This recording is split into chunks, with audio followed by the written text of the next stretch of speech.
സിനിമയിലെ ക്രൈം ത്രില്ലറുകളുടെ സുൽത്താൻ ജിത്തു ജോസഫ് വീണ്ടും പ്രേക്ഷകരെ വിസ്മയിപ്പിക്കാൻ ഒരുങ്ങുന്നു. വലതുവശത്തെ കള്ളൻ എന്ന് പേരിട്ടിരിക്കുന്ന അദ്ദേഹത്തിന്റെ പുതിയ ചിത്രത്തിന്റെ വിശേഷങ്ങളാണ് ഇപ്പോൾ സിനിമാ ലോകത്ത് ചർച്ചയാകുന്നത്. ദൃശ്യം, മെമ്മറീസ് തുടങ്ങിയ ക്ലാസിക് ഹിറ്റുകൾക്ക് ശേഷം ജിത്തു ജോസഫ് കൈകാര്യം ചെയ്യുന്ന പ്രമേയം എന്ന നിലയിൽ അനൗൺസ്മെന്റ് മുതൽക്കേ ഈ സിനിമ വലിയ ഹൈപ്പാണ് സൃഷ്ടിച്ചിരിക്കുന്നത്. മുറിവേറ്റൊരു ആത്മാവിന്റെ കുംഭസാരം എന്ന ഹൃദയസ്പർശിയായ ടാഗ് ലൈനോടെയാണ് ചിത്രത്തിന്റെ ടൈറ്റിൽ ലുക്ക് പോസ്റ്റർ പുറത്തിറങ്ങിയത്. ഈ ടാഗ് ലൈൻ തന്നെ ചിത്രത്തിന്റെ ഗൗരവമേറിയ സ്വഭാവം സൂചിപ്പിക്കുന്നു. August Cinema, Cineholics, Bed Time Stories തുടങ്ങിയ പ്രമുഖ ബാനറുകളിൽ ഷാജി നടേശനാണ് ഈ ചിത്രം നിർമ്മിക്കുന്നത്. വലിയ മുതൽ മുടക്കിലാണ് ചിത്രം ഒരുങ്ങുന്നത്. ഡിനു തോമസ് ഈലനാണ് ചിത്രത്തിന് വേണ്ടി തിരക്കഥ ഒരുക്കിയിരിക്കുന്നത്. ജിത്തു ജോസഫിന്റെ സംവിധാന ശൈലിയുമായി ചേർന്ന് നിൽക്കുന്ന മികച്ചൊരു സ്ക്രിപ്റ്റാണിതെന്ന് അണിയറ പ്രവർത്തകർ അവകാശപ്പെടുന്നു. കൊച്ചിയുടെ നഗരക്കാഴ്ചകൾ മുതൽ വണ്ടിപ്പെരിയാർ, പീരുമേട് തുടങ്ങിയ മലയോര മേഖലകളുടെ മനോഹാരിത വരെ ചിത്രത്തിൽ ദൃശ്യമാകും. അടുത്തിടെയാണ് സിനിമയുടെ ചിത്രീകരണം പൂർത്തിയായത്. പ്രേക്ഷകരുടെ പ്രിയ താരങ്ങളായ ലൈന, നിരഞ്ജന, അനൂപ് എന്നിവരാണ് ചിത്രത്തിൽ പ്രധാന സ്ത്രീ വേഷങ്ങളിൽ എത്തുന്നത്. വ്യത്യസ്തമായ സ്വഭാവ വിശേഷതയുള്ള കഥാപാത്രങ്ങളെയാണ് ഇവർ അവതരിപ്പിക്കുന്നത്.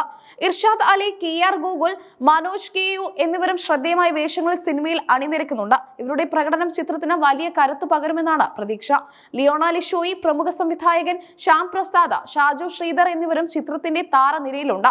ശ്യാം പ്രസാദിന്റെ അഭിനയ മുഹൂർത്തങ്ങൾക്കായി ആരാധകർ ആകാംക്ഷയോടെ കാത്തിരിക്കുന്നു. ജിത്തു ജോസഫിന്റെ സ്ഥിരം സഹപ്രവർത്തകനായ സതീഷ് കുറുപ്പാണ് ചിത്രത്തിന്റെ ക്യാമറ ചലിപ്പിക്കുന്നത്. പീരുമേടിലെയും വണ്ടിപ്പെരിയാറിലെയും ദൃശ്യങ്ങൾ സതീഷ് മനോഹരമായി പകർത്തിയിട്ടുണ്ട്.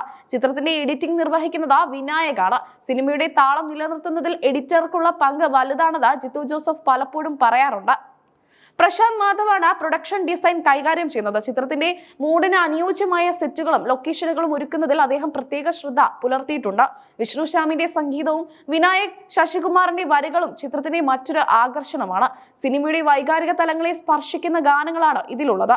ചീഫ് അസോസിയേറ്റ് ഡയറക്ടറായി അർഫാസ് അയ്യൂബും കോസ്റ്റ്യൂം ഡിസൈനറായി ലിൻഡ ജിത്തും പ്രവർത്തിക്കുന്നു. സംവിധായകന്റെ ദർശനം പൂർണ്ണതയിൽ എത്തിക്കാൻ ഇവർ ഒപ്പം നിൽക്കുന്നു. ടോണി മാക്മിത്താണ് ചിത്രത്തിലെ VFX വിഭാഗം കൈകാര്യം ചെയ്യുന്നത്. ത്രില്ലർ സിനിമകളിൽ VFXനുള്ള പ്രാധാന്യം കണക്കിലെടുത്ത മികച്ച നിലവാരത്തിലാണ് ഇത് ഒരുങ്ങുന്നത്. എക്സിക്യൂട്ടീവ് പ്രൊഡ്യൂസർമാരായ കത്തീന ജീത്തുവും മിഥുൻ എബ്രഹാമും ഷൂട്ടിംഗ് നടപടികൾ ഏകോപിപ്പിച്ചു. ടോൺസൺ ടോണി, സുനിൽ രാമാടി, പ്രശാന്ത് നായർ എന്നിവരാണ് കോ പ്രൊഡ്യൂസർമാർ. ഗുഡ്വിൽ എന്റർടൈൻമെന്റ്സ് ആണ് ചിത്രം തിയേറ്ററുകളിൽ എത്തിക്കുന്നത്. അവരുടെ ശക്തമായ ഡിസ്ട്രിബ്യൂഷൻ ശൃംഖല വഴി ചിത്രം വലിയ രീതിയിൽ റിലീസ് ചെയ്യപ്പെടും. പബ്ലിസിറ്റി, ഡിസൈൻ, ഇലുമിനാട്ടിസ്റ്റും ഡിജിറ്റൽ മാർക്കറ്റിംഗ് ടീമും നിർവഹിക്കുന്നു. ആതിര ദിൽജിത്താണ് ചിത്രത്തിന്റെ PRO. സാബി ഹംസ സ്റ്റിൽസ് പകർത്തിയിരിക്കുന്നു. ജിത്തു ജോസഫ് എന്ന സംവിധായകനിലുള്ള വിശ്വാസം തന്നെയാണ് വലതുവശത്തെ കള്ളൻ എന്ന സിനിമയ്ക്കുള്ള ഏറ്റവും വലിയ മൈലേജ്. ചിത്രം ഉടൻ തന്നെ വെള്ളിത്തിരയിൽ എത്തുമെന്നാണ് റിപ്പോർട്ടുകൾ.